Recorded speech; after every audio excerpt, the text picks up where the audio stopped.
ceritain sedikit kronologis dari sahabat Mas Roni Dozer meninggal semalam ya, pukul berapa dan kronologisnya seperti apa, Mas? Iya, saya mengenal almarhum Roni itu sudah hampir 8 tahun ya kita bersahabat. Dan saya sangat kehilangan sahabat saya, bukan sahabat aja, sudah kayak saudara lah. Jadi ketika dia sebelum meninggal dunia itu ada beberapa hal yang memang selalu sama saya.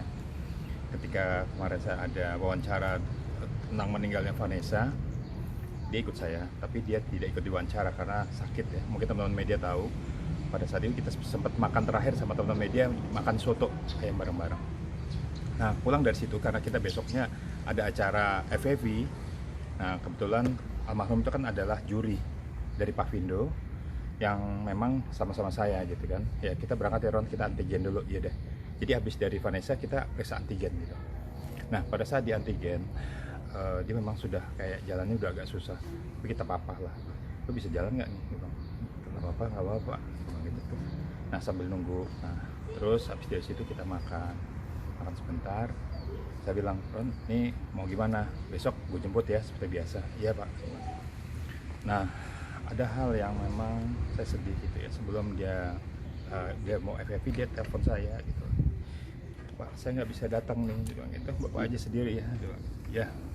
Ron, gue sakit apa? Gue bilang, udah gue suruh orang gue ke sana. Gue bilang, saya suruh orang saya ke sana untuk niati dia karena kan kebetulan dia suka pulang pergi ya antara Pondok Gede ke Bintaro.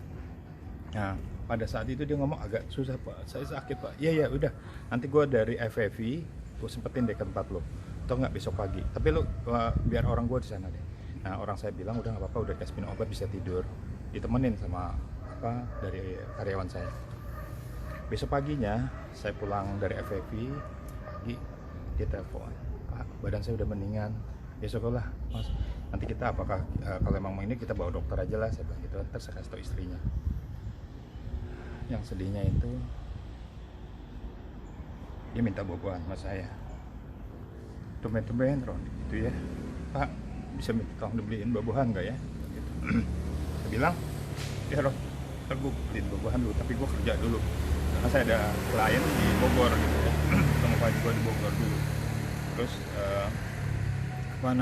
setelah itu saya sempat kaget pas pulang dari Bogor Cekas dikasih kabar gitu bahwa dia udah nggak ada gitu, dan sedang posisi nunggu saya lagi. Kayaknya dia nunggu saya. Biasanya kalau saya datang kan dia di luar gitu kan. Nah, dia lagi di luar dan dia duduk meninggal aja, nunggu dia pakai sarung. Saya tahu banget dia kalau saya mau datang dia seperti itu yang saya sedih. Akhirnya kita urus sampai ke rumah sakit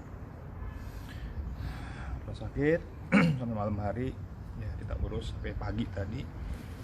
Dan setelah itu saya serahkan pada keluarganya. Keluarganya udah datang, kita urus sama teman-teman di rumah sakit ya. Kalau sejauh ini kelihatan nggak sih Om, almarhum itu mungkin mengeluh sakit atau apa gitu sama Om Dian? Ya memang kalau kita lihat dari cara kalau mungkin dia kalau dekat sama orang kan nggak kelihatan sakit ya, senyum, ketawa gitu. Tapi kalau dari fisiknya memang sudah ada gejala-gejala nggak bisa berjalan gitu ya, jalannya agak susah. Dan saya sudah 2 kali memang almarhum itu masuk rumah sakit kan gitu ya. Nah, jadi kita tahu penyakitnya dia itu antara penyakit gula sama jantung atau apa gitu ya.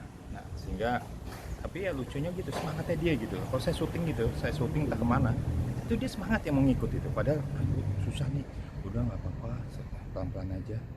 Jadi gimana ya, dia juga semangatnya besar. Dan kalau depan kamera, depan apapun, depan forum ya biasa-biasa aja, nggak ada rasa dia tuh sakit atau nggak pernah ngeluh gitu. Tapi kita tahu secara fisik bisa kelihatan kan gitu ya. Semalam itu dipastikan deteksi dari rumah sakit apa Om? Saya terus nggak menanyakan langsung sih ya. Tapi kalau karena itu saya belum tanya pada saat kita mau bawa pulang ke rumah kan posisinya, kalau menurut saya mungkin jantung gitu ya. Karena dia sebelumnya memang ada gejala jantung, tapi apakah diabetes komplikasinya saya nggak tahu. Tapi perkiraan saya sih kurang lebihnya sakit seperti itu. Tepatnya jam berapa? Ya, dia meninggal jam sebenarnya sore. Itu kan janjian sama saya sore itu sekitar bis maghrib. Nah, dia di luar itu katanya dari jam 5 itu. Jadi jam 5 nungguin karena kan kita mau beli buah-buahan. Saya biasanya kalau beli buah-buahan suka ya ngobrol di luar ya, nggak pernah ngobrol di dalam rumah dia. Ya udah, ntar gue ke rumah lo deh, gue bilang, tapi lo tungguin gue ya, gue bilang gitu. Nanti gue kabarin. Tapi ya itulah, dia nunggu di luar pada posisi pakai sarung, dia tidur kayak tidur, meninggalnya tidur. Berarti pada saat almarhum meninggal tidak diketahui siapa-siapa, atau maaf Om, mungkin dia meninggal sendiri tanpa ada orang yang di samping gitu? Bisa dibilang gitu? Kebetulan istrinya lagi ada di Pondok Gede ya gitu kan. Ya karena rumahnya Mas Roni ada 2 ya, Pondok Gede sama Bintar. Nah pada saat itu karena biasanya ada saya gitu, mungkin ya karena kita dekat gitu, mungkin dia perasaannya nungguin saya, dan orang saya biasanya ke sana. Dan orang saya itu pas pulang tuh kalau salah siangnya, jadi siang. Nah, ya posisi seperti itu sih. Mungkin ada perkataan yang sangat menohok, yang nggak lupa dari almarhum ke Om Dion Ya. apa? Jadi sebelum meninggal nih, ya 2 hari ya pas kita makan, dia kan agamanya Katolik, tapi dia menanyakan tentang ayat Quran tentang nikmat mana yang aku dustakan. Dia kayak ngomong sendiri, bagus ya kata-katanya Pak, nikmat mana yang aku dustakan, nikmat mana yang aku dustakan. Ya kita harus bersyukur Mas Roni, itu memang surat Ar-Rahman itu merupakan bentuk bahwa kita harus bersyukur atas nikmat Tuhan. Itu yang kata-kata yang terakhir yang membuat saya ada apa ya dari pertanyaannya gitu ya. Berarti bahwa dia harus mensyukuri nikmatnya. Makanya pas meninggalnya senyum, bagus dia meninggalnya itu nggak gimana, dia senyum kayak orang tidur gitu, bagus banget. Rencananya almarhum dimakamkan jam berapa Om? Nah ini kan karena dia istrinya bilang, Pak saya sholat Jumat dulu, saya bilang saya sholat Jumat, tapi sholat Jumat kita nanti makam. Tadinya saya belum tahu ini apakah konfirmasinya ada di daerah Bintaro atau di Pondok Rangon. Ini saya lagi telepon, sekarang lagi disiapkan lah masih. Jadi teman-teman media mohon maaf, mungkin kalau nanti setelah petinya sudah datang mungkin bisa datang melihat. Oke, ada yang mau disampaikan Om mungkin buat keluarga? Ya, saya sebagai sahabat dan boleh dibilang saudara sama Roni Doza, saya minta tolong dimaafkan kalau ada kesalahan. Dan saya memang kehilangan banget bagi pejuang insan perfilman.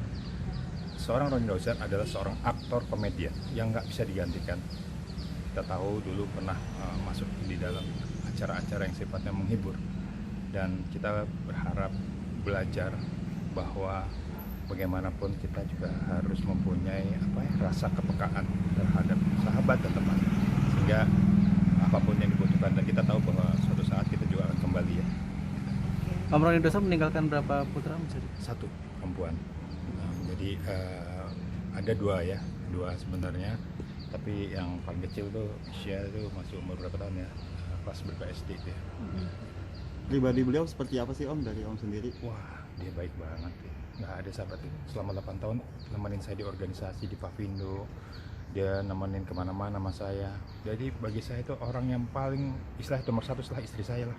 Jadi kalau saya lagi mau pergi berapa hari sekali pasti ketemu, Ron gue mau gini, ya ikut Pak ya, dia ikut kemana-mana sama saya. Dan kita bertahun-tahun kayak begitu kan. Jadi saya terus terang agak kehilangan juga gitu, sampai saya bilang sama istri saya, aduh ada nggak ya sahabat kayak dia lagi gitu ya, yang benar tulus gitu ya, dan menghibur kalau saya lagi pusing ya gitu kan. Terima kasih Om. Terima kasih. Ya.